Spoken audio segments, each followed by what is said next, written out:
Dito lang magbati ng leche.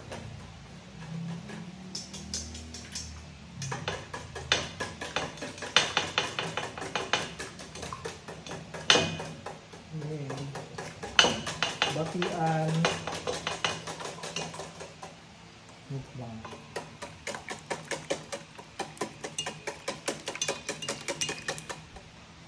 Ganun ra.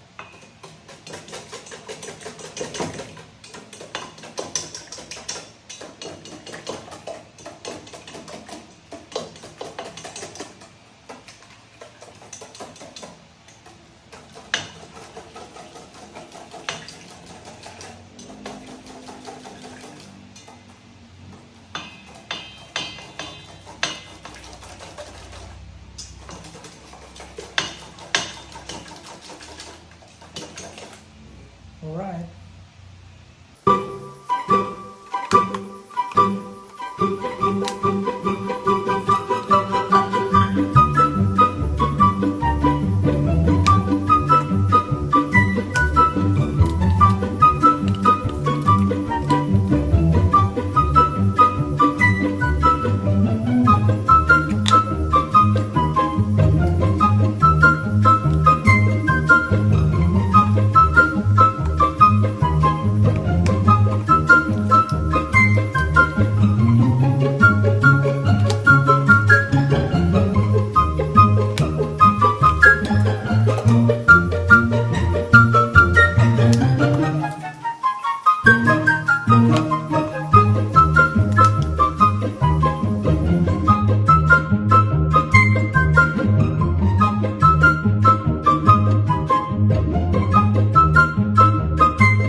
Siyempre, pag gumawa ka sa kusina, kailangan magugas ka rin.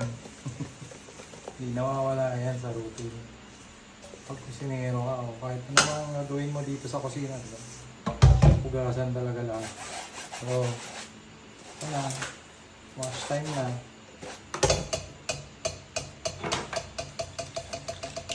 Kaya dapat clean as you go. Diba? Para maintain natin yung hygiene, good hygiene.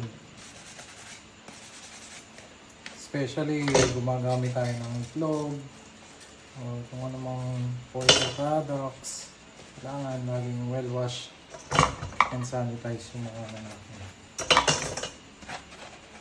Equipment at saka mga tools. Kasi kung hindi, it can lead to cross-contaminations. Huwag natin mangyari yun, di ba? Yun lang. Tamang hugas na lang tayo kasi nakasalang na yung leche flan. So, for 1 hour, steam natin sila. Then check. Yun lang. Ganun lang naman kadali gumawa ng leche flan. Para sa ating halo. Dali lang din magugas. Basta may tubig. Diba? Hirap kaya magugas pag walang tubig. Ayan ito, diba? Banlaw time. Yung mga nagamit natin, pwede natin babad sa hot water para masanitize. Wala naman tayong dishwashing machine. Alternative yun. Pero siguro mamaya na lang. Papakulo pa ako ng tubig sa ating electric kettle.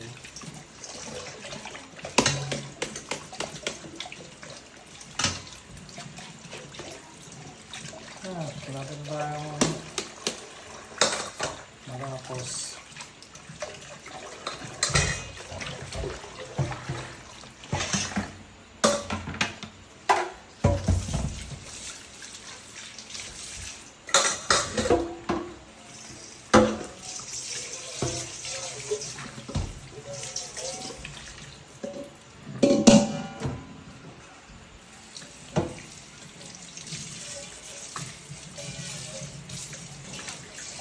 Lagi ko nakakutang bumili ng Scotch Brite. Ay, ng steel wool pala. Para dito. May bangit eh na.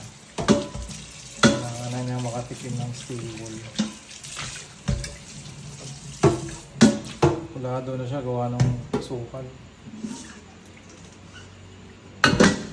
So, let it drain. Air dry. Then mamaya na natin siya isasalang sa hot water. Okay? Yay!